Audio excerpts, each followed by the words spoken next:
Welcome to MissouriNet.com. I'm Bill Pollock. We bring along our Columbia, Missouri affiliate from KTGR, and that is Matt Michaels, host of the big show that you can hear every afternoon from 4 to 6, unless there's Tiger baseball or, It happens. Yeah, it happens. All right, let's talk about Chancellor R. Bowen Loftin from the University of Missouri had somewhat of an impromptu news conference, if you will. Has he been there a year yet? When's his official anniversary date? I'm not sure of the official anniversary date, but it basically has been a year. He was around, remember, just kind of around for that first trip to the SEC championship game in Atlanta. So he has been present, involved with the university in some way since then, but he officially started, I think it was in February, so it's a little bit more than a year, I think, right now. All right, so what did he have to say today? What did he cover? It was wide-ranging, to tell you the truth.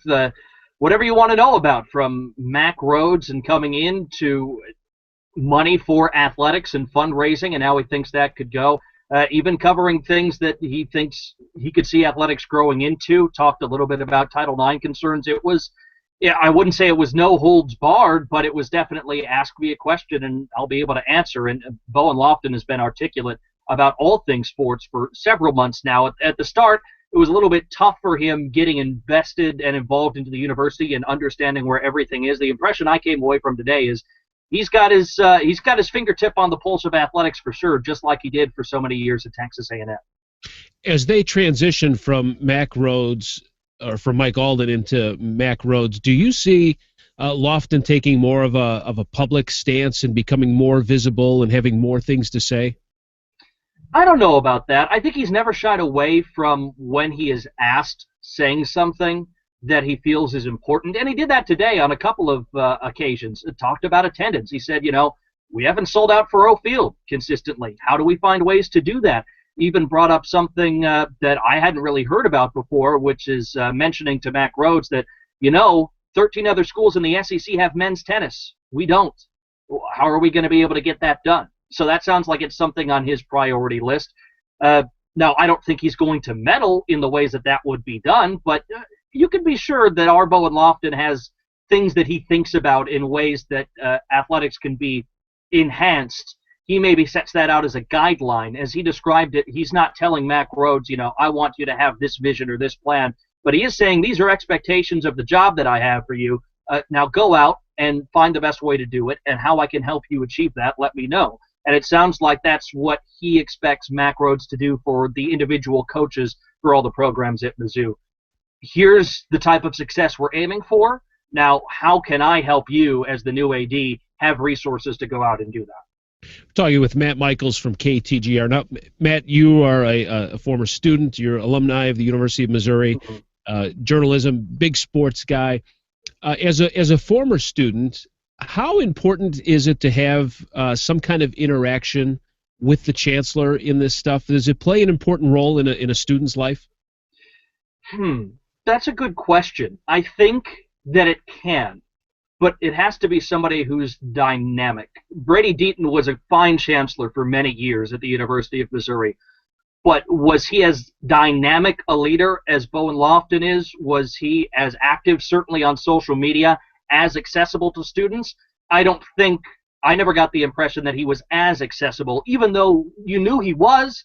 It wasn't to the degree that you can get in touch. I mean, you can tweet at Bo Tiger, and in a couple of hours you might have a response. He's always checking it. Even during the introductory press conference for Mack Rhoades, he was checking it. So I think that accessibility is something that R. Bowen Loftin has taken into the job and said this is important to him. And I think it's important to the students, too. They notice when the chancellor is out there at activities and events.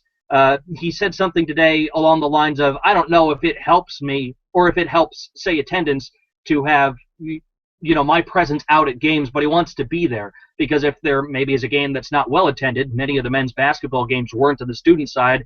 He said, I'd go up to a student and say, hey, next time bring 5 of your friends. And does that make a difference? I think over the long term something like that does, and that's a different type of leadership style than we saw from Brady Deaton, who was certainly involved and invested and cared, but not as actively seen as Bowen Loftin has been in this position for a year.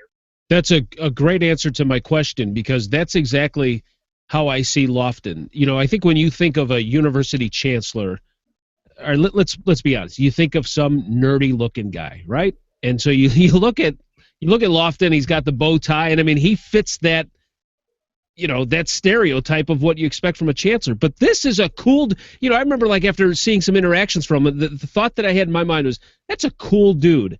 And I was wondering if college students think that. And, if you can get, another piece of that university and get kids excited and to see what he's doing, I think that could be very positive for them. And I just think that's been a good fit. He's extremely in touch with the pulse of students, I think. It doesn't mean that he'll be able to give them everything they want all the time. It doesn't mean that he'll necessarily see everything their way all the time. But he's in touch with so many facets of the university, and he's extremely, extremely well-spoken. Once he gets knowledgeable about a topic, he's able to give you a thoughtful answer. Even if that answer isn't what you want to hear, he's able to understand what you're asking. And I think that's why so many people have taken to him at the university. And the question many ask is, for example, this last AD search. Was it our Bowen Loftin's call? Did Mike Alden kind of get nudged to the side? I truly don't believe that was the case, though we did learn something today in our conversations with him. Just, I don't know, it was 10 or 12 media members in a room. He said that the football project on the south side of Faurot Field and Memorial Stadium was in some sort of process, but then put on hold in December because he'd heard about Mike Alden. Now, we didn't really realize that Mike Alden had come to Bowen Loftin with any sort of I might be stepping down soon concerns until we heard him, speak before everybody else. But Loftin told us today, yeah, it was late in the year when he came to me, and I'm sure they had the discussion, can you stay around, or when do you want to step aside? What's the timeline? And eventually the late January into early February timeline is what they came up with. But he said that part of the reason that you didn't see more progress on that South Side facility was because there was going to be a transition in place. So it sounds like they're waiting for Mack Rhoades to get in, and then it's full steam ahead with that project, which Gary Pinkel has publicly said he would really appreciate more than an indoor practice facility, and that would follow the same sort of guidelines that any of these projects do. We saw the same thing with the softball stadium. They have to do a whole planning process out first, put that in front of the board of curators, then they say yes or no. Then after that, they can move on to a design component, and it's yes or no from the curators once they get it designed and costed out, and then that's when things can truly proceed with working on engineering, breaking ground, all that sort of thing. But it sounds like that the experience that Rhoades has had at Houston with putting up a brand new stadium, period, is also part of the reason why they wanted to wait, don't get any plans in the mix. Let's get the new guy in here, and he can take off with what we've done already and get it started and get it rolling. But Rhoades said something interesting, though, in his introductory press conference. He had talked about, kind of his timeline or how he was going to, talk with staff and this and that and kind of get an idea of projects. And he specifically mentioned the south end of Faurot Field. And he said, and I have to talk with, Coach Pinkel and see how important this is to him. And so and when I first heard it, I thought, is he thinking something different, that maybe this isn't a big deal and maybe they should go in a different direction? So do you think the south end and the football stadium project that will continue, or is Mack Rhoades maybe thinking something else and then he needs to kind of get with Pinkel and make sure they're on the same page? I think the core of the project will definitely continue, and that is this. The way Loftin described it today was, we want a place not only for our football team to be able to work out, because as he described himself, he said, I get in to the Matsy, Bowen Loftin does, to work out. That's where he does his gym work. He doesn't go to the student center. He goes to the athletic training center. He says, I'm in there, and by 6 a.m., I got to be out of there because it's so segmented and so scheduled. He says, really, we're booked solid in terms of where to use the weight facility there in the Matsy, which is the only one for all Mizzou athletics right now, with the exception of wrestling, which has its own weight room. So I think that that's a main reason why they want to get a football facility done on the south side. And also, it is the impression upon a prospect and upon a student athlete when they come to campus to say, hey, this is our facility, this is our home, and be a little bit impressive. As he put it, I've been around the SEC, and we don't have the flash. Although Matsy is good, we don't have the individual flash for football that some of these other places do. It's not up to the rest of them. This is something we can do to get on a more level playing field. And Pinkel knows that too, because Pinkel's been to the places that the Chancellor has and has seen the same sort of thing. I mean, Texas A&M, Just Yeah. put one in. And it's crazy. There are video boards in the lobby showing the uniforms. You know, the clubhouse they have for the team, the locker room is first class. I mean, right now at Faurot Field, Mizzou's locker room is at the field on game day. It's just a room. You know, it isn't the big type of nice, finished, little touches facility that these other schools have, and I think that they see that as a way to get back up with the rest of the pack in the league.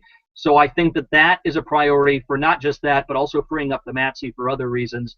I think it'll be full steam ahead once they get a handle on it, and maybe it'll tweak. Maybe some of the seating above it will change if that is still in the works. Maybe it will be upgraded or downgraded from there. But I think that Southside football facility, once they get a good grasp on where they can go with it in terms of dollars and cents, will be full steam ahead. Well, that's good news then. That's good.